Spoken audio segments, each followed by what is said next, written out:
জয় শ্রীকৃষ্ণ। গুরুর ব্রহ্মা গুরুর বিষ্ণু গুরুর্দেব মহেশ্বর, গুরুর সাক্ষাৎ পরম ব্রহ্ম, তস্मै শ্রী গুরুবে নমঃ। বাঞ্ছাকল্পতরুভ্যশ্চ কৃপা সিন্ধুভ্যেব চ পতিতানাং পাবনেভ্যো বৈষ্ণবেভ্যো নমো নমঃ। জয় শ্রীকৃষ্ণ চৈতন্য প্রভু নিত্যানন্দ, শ্রী অদ্বৈত গদাধর শিবাসাদি গৌর ভক্তবৃন্দ। হরে কৃষ্ণ কৃষ্ণ কৃষ্ণ হরে হরে, হরে রাম রাম রাম হরে হরে। যাই হোক, আজকে আপনাদের সকলের উদ্দেশ্যে জানাই যে বিশেষ কিছু আমাদের উপবাস পর্ব ইত্যাদি এসে গেছে। তো আমি আজকে যে বিষয়গুলো নিয়ে আর যে বিষয় দুটো নিয়ে আলোচনা করব সেটা হচ্ছে বিজয়া একাদশী এবং তারপরেই আমাদের মহাশিবরাত্রি ব্রত কথা। এই শিবরাত্রি ব্রত আর বিজয়া একাদশী সম্বন্ধে আমি কিছু বলবো, আপনারা শুনতে থাকুন, আমি বলতে থাকি। আপনারা যথেষ্ট সহযোগিতা আমাকে করছেন, আমার চ্যানেলটা সাবস্ক্রাইব করছেন, বল বটন ক্লিক করে অল করে রাখছেন, কমেন্ট করছেন, লাইক করছেন, খুব ভালো লাগছে। এর জন্যে আমরা আমাদের চ্যানেল আপনাদের কাছে অত্যন্ত কি বলবো গর্বিত যে আপনারা আমাদের চ্যানেলটা আপনার উৎসাহ দিয়ে চালিয়ে নিয়ে যাচ্ছেন। আবারও যারা যারা সাবস্ক্রাইব করেননি নতুন দর্শক, তারা সাবস্ক্রাইব করবেন এবং পরপর শাস্ত্রীয় ধর্মকথা, বিভিন্ন ব্রত কথা এবং ভগবানের বিভিন্ন লীলা কথা পরপর শ্রবণ করতে পারবেন, যে মতো আমাদের প্রামাণ্য শাস্ত্রে আলোচনা করা হয়েছে। তো আজকে আমি প্রথমে যে একাদশীটা রয়েছে বিজয়া একাদশী, আগামী আপনার 11ই ফাল্গুন 1431, ইংরাজি 24শে ফেব্রুয়ারি 2025 সোমবার। এই দিন আমাদের অন্যান্য একাদশী, কিছু কিছু একাদশী আছে যেটা একদিন নিম্বার কমাতে হয়, পরের দিন গোস্বামী মতে হয়, কিন্তু এই একাদশীটা ওই আপনার 24 তারিখে সোমবারই নিম্বার কমাতে এবং গোস্বামী মতে দুই মতেই এই একাদশীটা, যেটা আপনার বেণীমাধব শিলের পঞ্জিকা অনুযায়ী। তো এই বিজয়া একাদশী আমরা প্রায় প্রত্যেকে জানি। বিজয়া কথাটার নাম মানে হচ্ছে জয় লাভ করা। আমি এর আগে একাদশী কি, কেন পালন করা হয়, কি সেবন করতে হয়, কিভাবে করতে হয় অন্যান্য ভিডিওয়ে বলেছি, তাই আর অর্থ বিস্তারিত আলোচনায় গেলাম না। আমি শুধু বিজয়া একাদশীর ব্রত মাহাত্ম্য কথাটা আলোচনা করব, স্কন্ধ পুরাণে যে মতো আলোচনা করা হয়েছে। এই একাদশীর পালন পরের দিন সকাল 6টা থেকে 9:56 মধ্যে পালন করতে হবে। পালনটা আপনারা একাদশী করেন যারা, তারা জানেন, যারা করেন না তারা জানেন না। পালন হচ্ছে যেদিন একাদশী ব্রত উপবাস করতে হয়, পঞ্চশস্য বর্জন করতে হয়, পঞ্চশস্য ভক্ষণ করতে নেই। আর দ্বাদশীর দিন সকালে যে টাইম থাকে পালনের, এই একাদশীর যেরকম টাইম রয়েছে 6টা থেকে 9:56, এই টাইমের মধ্যে পঞ্চশস্যের যে কোনো একটা শস্য ভগবানকে নিবেদন করে প্রসাদ হিসাবে গ্রহণ করাকেই পালন বলা হয়। তো বিজয়া একাদশী খুবই গুরুত্বপূর্ণ, এর মাহাত্ম্য গুরুত্বপূর্ণ। এতে যশ, সৌভাগ্য, আরোগ্য এবং বিজয় লাভ করা যায়। বিজয় লাভ করা যায় বলেই এই একাদশীর নাম হয়েছে বিজয়া একাদশী। সব কর্মে আপনি বিজয় প্রাপ্তি পাবেন, মানে জয় লাভ করবেন, যদি একাদশী ঠিক মতো পালন করেন। আর জয় বলতে কি, আমাদের মঙ্গল কর্মগুলো সঠিকভাবে বাধাপ্রাপ্ত হবে না। আর এই বিজয়া একাদশী করে জয়লাভ করেছিলেন আমাদের ভগবান শ্রী রামচন্দ্র। স্কন্ধ পুরাণে যে মতো আলোচনা আছে, রামচন্দ্রের সীতাকে যখন রাবণ হরণ করে নিয়ে চলে গেল পঞ্চবটী বন থেকে, 14 বছরের জন্য যে রামচন্দ্র বনবাসে ছিলেন, তখন রামচন্দ্র ছল করে সীতা দেবীকে হরণ করে নিয়ে যায়। এই হরণ করে নিয়ে যাওয়ার সময় দশরথের প্রিয় বন্ধু জটায়ু পাখি তাকে বাধা প্রদান করে। এখন রাবণকে বাধা প্রদান করে রাবণের সঙ্গে যুদ্ধ করে পেরে ওঠা তো জটায়ু পাখির সম্ভব নয়, তবুও যতটা সম্ভব তিনি বাধা প্রদান করেছিলেন।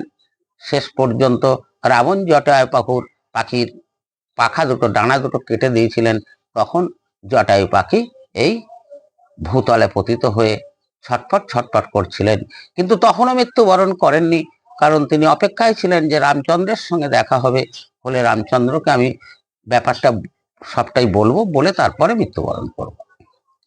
তো সীতাকে হরণ করার পর পাগলের প্রায় রাম এবং লক্ষ্মণ ছোটাছুটি করতে লাগলো, কি হলো, সীতা কোথায় গেল, খুঁজেই পাচ্ছে না।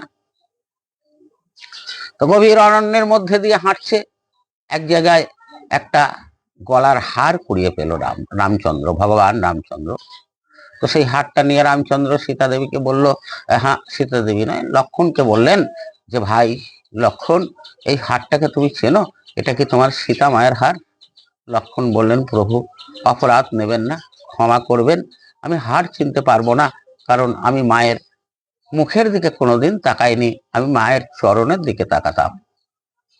চিনতে পারলো না। আবার কিছু দূর হাঁটতে হাঁটতে এক সময় সীতা দেবীর পায়ের যে নূপুর, সেটা কুড়িয়ে পেলেন রামচন্দ্র, সেটা লক্ষ্মণকে দেখাতে লক্ষ্মণ চিনতে পারলেন, হ্যাঁ, এটা আমার মায়ের পায়ের নূপুর, যেহেতু মায়ের পদসেবা আমি করতাম এবং সর্বত্রই নূপুর আমি দেখতাম। তখন বোঝা গেল সেই রাস্তা দিয়ে সীতা দেবীকে হরণ করে নিয়ে গেছে। রামচন্দ্র লক্ষ্মণ দুজনে হাঁটতে লাগলো, সেই রাস্তা দিয়ে হাঁটতে হাঁটতে এক সময় জটায়ু পাখির সঙ্গে দেখা হলো, রাস্তায় পড়ে ছটফট করছে। তাকে সমাদর করলেন ভগবান শ্রী রামচন্দ্র। জটায়ু পাখি তখন সীতা হরণের পুরো ব্যাপারটা যতটা তিনি জানেন, মানে তার সঙ্গে যে যুদ্ধ পর্যন্ত যা যা ঘটেছে তা তিনি বললেন, যে লঙ্কেশ্বর রাবণ মাতা সীতা দেবীকে রথে করে হরণ করে নিয়ে গেছে, তাকে বাধা প্রদান করেছিলাম বলেই আমার এই দুরবস্থা, আমার ডালা দুটো কেটে দিয়েছে, আমি মৃত্যু পথযাত্রী, এখনই মৃত্যুবরণ করব, খালি তোমার অপেক্ষায় ছিলাম তোমাকে এই সংবাদটা দেব বলে। তো এরা যখন জানতে পারলো যে রাবণ সীতা দেবীকে হরণ করে নিয়ে গেছে, তো কি করে উদ্ধার করা হবে, এই করতে করতে রামচন্দ্রের সখ্যতা লাভ হলো সুগ্রীবের সঙ্গে। সুগ্রীব বালি মহারাজের ভাই, সুগ্রীবের সঙ্গে সাক্ষাৎকার হলো। তারপরের অনেক ঘটনা আছে, যেটা হচ্ছে বালিবধ, সে করতে গেলে ভিডিও বৃদ্ধি পাবে, দরকার নেই, আমি তো বিজয়া একাদশী বলতে চাইছি। তো সুগ্রীবকে নিয়ে, আর সুগ্রীবের সঙ্গে যাকে পেলেন শ্রীরামচন্দ্র, তিনি হচ্ছেন হনুমান, বীর হনুমান। এই বীর হনুমান প্রভূত শ্রীরামের ভক্ত, এত বড় ভক্ত যার তুলনা হয় না, যিনি নিজের বুক ছিঁড়ে সীতা দেবী এবং শ্রীরামচন্দ্রের মূর্তি বুকের মধ্যে দেখিয়েছিলেন। তো সেই হনুমানকে সব ব্যাপার বলতে হনুমান সাগর পার হয়ে চলে গেলেন শ্রীলঙ্কায়, এবং শ্রীলঙ্কায় গিয়ে রামের দেওয়া অঙ্গুরীয় সীতা দেবীকে পরিয়ে আসলেন, এবং সীতা দেবী সেখানে কেমন আছেন, কোথায় আছেন, কিভাবে আছেন, পুরো ব্যাপারটা তিনি জেনে আসলেন, এনে রামচন্দ্রকে বললেন। তো ভগবান রামচন্দ্র চিন্তা করলেন, ঠিক আছে, সীতা দেবীকে যখন শ্রীলঙ্কায় রাখা হয়েছে অশোক কাননে, তো আমাদের তো যুদ্ধ করতে হবে লঙ্কেশ্বর রাবণের সঙ্গে, তবে তো সীতা দেবীকে উদ্ধার করতে পারবো। তো যুদ্ধ করতে গেলে এই সমুদ্র পার হয়ে ওপারে যেতে হবে, তবে তো যুদ্ধ করা যাবে, কিভাবে এই বৃহৎ সমুদ্র পার আমরা হব। খুব চিন্তিত হলেন ভগবান শ্রীরামচন্দ্র। সুগ্রীব বললেন, প্রভু, এখানে একজন সিদ্ধ কি বলবো, সিদ্ধ সাধক বাস করেন, মুনি ঋষি বাস করেন, যার কাছে গেলে হয়তো আমরা এই পথের সন্ধান পেতে পারি। তখন শ্রীরামচন্দ্র সীতা উদ্ধারের জন্য সবকিছু করতে রাজি। তিনি সুগ্রীবকে নিয়ে সেই ঋষি মহারাজের কাছে গেলেন, যিনি সিদ্ধ ঋষি ছিলেন। তিনি সব ব্যাপার শুনে বললেন, হে ভগবান রামচন্দ্র, আপনি তো ভগবান, আপনাকে উপদেশ দেওয়ার মতো সামর্থ্য আমার নেই, তবু আমি বলছি, এই ফাল্গুন মাসের যে কৃষ্ণপক্ষের একাদশী, বিজয়া একাদশী, এই একাদশী যে ঠিক ঠিক মতো পালন করে, সে সর্বকর্মে বিজয় লাভ করে। অতএব আপনিও যদি এই একাদশী পালন করেন, তাহলে আপনার অবশ্যই জয়লাভ হবে। তো মুনিবরের কাছে এই কথা শুনে শ্রীরামচন্দ্র ঠিক করলেন যে আমি বিজয়া একাদশী পালন করব। সেই মতো ভগবান শ্রীরামচন্দ্র বিজয়া একাদশী নিষ্ঠা ভরে পালন করলেন এবং রাত্রি জাগরণ করলেন প্রভুর নাম সংকীর্তনের মাধ্যমে। তো বিজয়া একাদশী পালন করার পরে তা শ্রীরামচন্দ্র সমুদ্র পার হতে পেরেছিলেন এবং রাবণের সঙ্গে যুদ্ধ করে বিজয় লাভ করে সীতা দেবীকে উদ্ধার করেছিলেন। এই হচ্ছে বিজয়া একাদশীর মাহাত্ম্য। তো এই বিজয়া একাদশী ঠিক ঠিক মতো যে পালন করবে, আমরা যারা পালন করতে পারবো তারা অবশ্যই সর্বকর্মে বিজয় লাভ করব। সেই জন্যে আমাদের প্রত্যেকের উচিত আমাদের মানব জীবনে সর্বত্র বাধা বিঘ্নে পরিপূর্ণ, এই বাধা বিঘ্ন থেকে মুক্তি পেতে, আমরা সুস্থ সুন্দর থাকতে এবং পরমানন্দ লাভ করতে অবশ্যই আমাদের এই বিজয়া একাদশী যথাযথ নিয়মে পালন করা উচিত। এই গেল বিজয়া একাদশী। বিজয়া একাদশীর পরে আমি বলেছি বিজয়া একাদশী এবং মহাশিবরাত্রি ব্রতের কথা আলোচনা করব। এরপরে আমি বলি মহাশিবরাত্রির ব্রতের কথা। সেটা কবে না, আগামী 13ই ফাল্গুন 1431, ইংরাজি 26শে ফেব্রুয়ারি 2025 বুধবার মহাশিবরাত্রি ব্রত। যদিও এখানে একটু মতের ব্যাপার রয়েছে।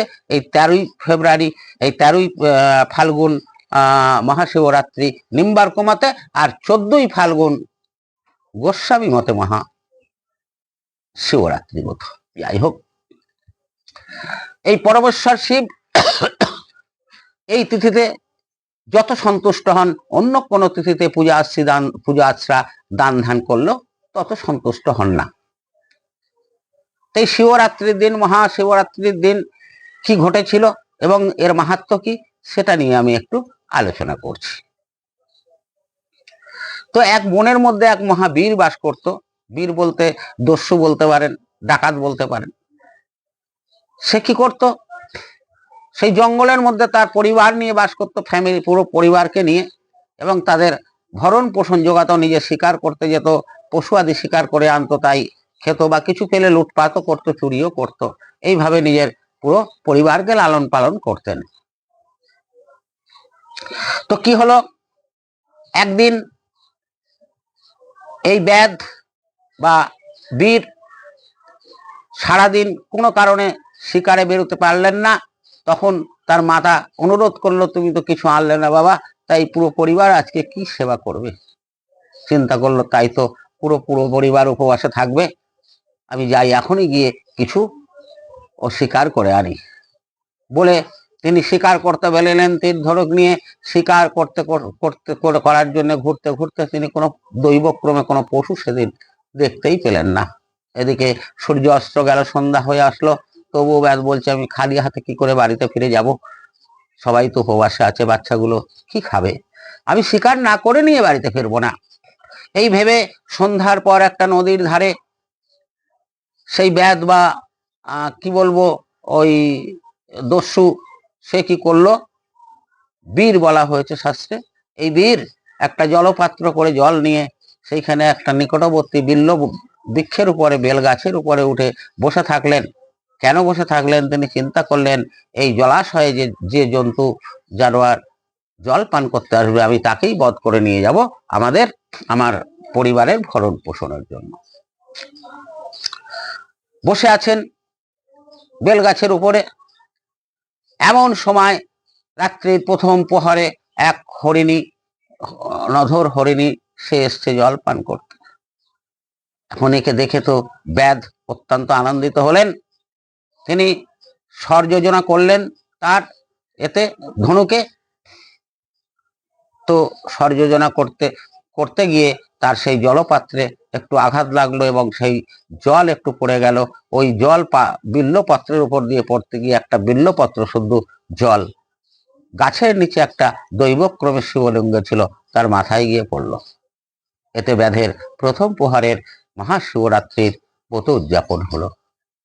হরিণে আজ শুনে ওপরের দিকে তাকিয়ে থাকে ব্যাধ তীর যোজনা করে বসে আছেন। হরিণ বললেন, কেন গো, তুমি কি করতে চাও? ব্যাধ বলল, আমি তোমাকে মারবো, মেরে নিয়ে যাব আমার পরিবারের ভোজনের জন্য তারা ভোজন করতে পারেনি, ভোজন করে তৃপ্ত হবে। হরিণ বললে তো মহামহত্ব কথা, আমার শরীর ভোজন করে যদি তৃপ্ত লাভ করে কেউ, সে তো আমার জন্মটাই আমি ধন্য মনে করি। কিন্তু হে ব্যাধ, আমাকে একটু সময় দাও, আমার সন্তান আদি রয়েছে, তাদের আমি আমার বোনের হাতে তুলে দিয়ে নিশ্চিন্তে আমি আবার ফিরে আসবো, তখন তুমি আমাকে বধ করো। প্রথমে তো ব্যাধ বিশ্বাস করলেন না, পরবর্তীতে প্রতিজ্ঞা করলো হরিণ অবশ্যই আমি কথা দিয়ে যাচ্ছি, আমি ফিরে আসবো। তখন সেই হরিণকে ছেড়ে দিল, হরিণ চলে গেল। দ্বিতীয় প্রহরে সেই হরিণেরই আর একজন, মানে যাকে বোন বলেছিল, সে এলো জলপান করতে। তাকে দেখেও ব্যাধ মারতে যেই গেল, সেই সময়ও আর এক ঝলক জল পড়লো সেই জলপাত্র হতে, বিল্লপত্র শুদ্ধ জল সেই শিবলিঙ্গের মাথায় আবার পড়লো। এবং দ্বিতীয় প্রহর শিবরাত্রি উদযাপন হয়ে গেল তার অজান্তে, ব্যাধের অজান্তে। তো সেই হরিণও আগের হরিণীর মতোই একই কথা বলল, ব্যাধ তাকেও বিশ্বাস করে ছেড়ে দিল। তৃতীয় প্রহরে ব্যাধ দেখছে, তাই তো এরা দুজনে বলেই গেল যে আমরা আসবো, ফিরে কই তো কেউ আসছে না। তখন ব্যাধ এদিক ওদিক তাকাতে লাগলো গাছের উপর থেকে, কেউ অন্য কোনো জন্তু প্রাণী আসছে কি না, আমার তো জন্তু নিয়েই যেতে হবে, নাহলে বাড়িতে সবাই উপবাস থাকবে। এই ছটফট করতে গিয়ে আবার এক ঝলক জল পড়লো বিল্লপত্রের উপরে, সেই বিল্লপত্র সমেত আবার শিবের মাথায় পতিত হলো, নিচে গাছের নিচে, মানে বৃক্ষের নিচে যে শিবলিঙ্গ ছিল। এতে ব্যাধের তৃতীয় প্রহরের পূজা সম্পন্ন হলো। ওদিকে যে হরিণী এসছিল, এরা চিন্তা করলো আমরা কথা দিয়ে এসছি, আমাদের যেতে হবে। ঠিক করলো তারা বাচ্চা কাচ্চাকে সেখানে রেখে তারা তাদের বলে বুঝিয়ে চলে আসবে। বাচ্চারা তো শুনলো না, বলছে না, আমার পিতা মাতার গতি যা হবে আমাদেরও গতি তাই হবে, আমরাও যাব। তখন হরিণীর সাথে হরিণীর সন্তানাদিও এলো, সবাই একসাথে যখন সেই বৃক্ষতলায় এসে উপস্থিত হলো, ততক্ষণে 3 প্রহরের শিবরাত্রি ব্রত সম্পন্ন হয়েছে। পাপিষ্ট ব্যাধের পাপ প্রায় মোচন হয়ে গেছে। তখন হরিণীরা এসে বললো, নাও আমরা এসে গেছি, আমাদের হত্যা করে তুমি নিয়ে চলো, তোমার আত্মীয় স্বজন পরিবার আমাদের দেহের মাংস খেয়ে তৃপ্ত লাভ করবে, আর আমরা স্বর্গ লাভ করব, আমাদের জন্ম সার্থক হবে যে আমাদের খেয়ে কেউ তৃপ্ত হয়েছে। ব্যাধ চিন্তা করলো, তাই তো, এরা নিজেরাই চলে এসছে, নিজেদের হত্যা হবে জেনেও, এবং স্বর্গ লাভ করবে এরা আমাদের তৃপ্তি দান করে, অপরের উপকার করতে এরা কত ব্যস্ত। আর আমি চিরকাল কত পাপ করেছি, অন্য অন্য পশুদের বিনা কারণে মেরে নিয়ে গিয়ে তা ভক্ষণ করেছি, কারোর উপকার কোনোদিন করিনি। তো আজ আমি প্রতিজ্ঞা করছি, পারলে অপরের উপকারে লাগবো, অপকার কারুর করব না। হে হরিণী, তোমাদের আমি বলছি শোনো, আমি আজকে আর স্বীকার করব না, আমার মন চাইছে না, কেন মিছিমিছি বিনা কারণে তোমাদের প্রাণ হত্যা করে সেই পাপের ভাগী হব। অতএব তোমরা চলে যাও, আমি খালি হাতেই বাড়ি ফিরে যাব। এই চেতনার উদয় হলো কেন? সর্বপাপ তার প্রায় ধুয়ে গেছে তৃতীয় প্রহরের, তাই তার চেতনা উদয় হয়েছে। এতদিন অন্ধকারে ছিল, তাই পাপ পুণ্যের হিসাব সে বুঝতো না, বিচার সে বুঝতো না। তখন ব্যাধ যখন নিচে নামতে গেল সেই জলপাত্র নিয়ে, সেই জলপাত্র তার হাত থেকে পড়ে গেল, এবং জলপাত্রের জল সমেত বিল্লপত্র আবার শিবের মাথায় এসে পড়ল। চতুর্থ প্রহরের পুজো পূর্ণ হলো। পরমেশ্বর মহাদেব শিব বেদের অজান্তে হলো ওই মহাশিবরাত্রি ব্রত সারাদিন সারা রাত উপবাস করে এবং সারা রাত জাগরণ করে যে ব্যাধ পালন করলো তার অজান্তে, তাতে সন্তুষ্ট হয়ে শিব নিজে এসে ব্যাধকে দর্শন দিলেন এবং বললেন, আমি তোমার এই ব্রত উদযাপনে যার পর্ণায় প্রীত হয়েছি, আমি তোমাকে আশীর্বাদ করি, তুমি মহাপাপ করেছিলে, পাপ থেকে মুক্ত হয়েছ, এর পরজন্মে ভগবানের সঙ্গে সাক্ষাৎ তোমার হবেই হবে। পরজন্মে গুহক নামে তোমার জন্ম হবে, আর তোমার আশ্রয়ে ভগবান শ্রীরামচন্দ্র অবতারে রামচন্দ্র তোমার গৃহে গমন করবেন এবং নিজে হাতে প্রসাদ গ্রহণ করবেন। ভগবান রামচন্দ্রের সঙ্গে তোমার মিলন ঘটবে এই পুণ্যের ফলে। সেই এই গুহকচন্দ্র রামচন্দ্রের অবতারের গুহক চণ্ডালী শিবরাত্রির ব্রত করে উদ্ধার হয়েছিলেন। এই শিবরাত্রি ব্রত মাহাত্ম্য সকলের কাছে অনুরোধ, পরম বৈষ্ণব যদি আপনি একাদশী করেন, তা পরম বৈষ্ণব শিবের মহাশিবরাত্রি ব্রত পালন করবেন। একাদশীও মহা সমারোহে পালন করবেন এবং মহাশিবরাত্রি ব্রতও মহা সমারোহে পালন করবেন। করলে সর্বসিদ্ধি লাভ হবে, বিজয় লাভ হবে। আপনারা সকলে সুখে স্বচ্ছন্দে নীরব সুস্থ জীবন যাপন করতে পারবেন, আনন্দময় জীবন যাপন করতে পারবেন।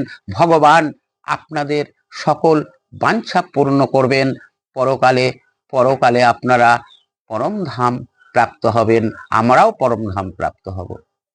আমাদের এই চ্যানেলে এই শুদ্ধ ভাগবত কথা শ্রবণের জন্য চ্যানেলটাকে সাবস্ক্রাইব করে দিন, বেল বটন ক্লিক করুন, অল করে রাখুন, কমেন্ট করুন। আর কমেন্ট কি করবেন?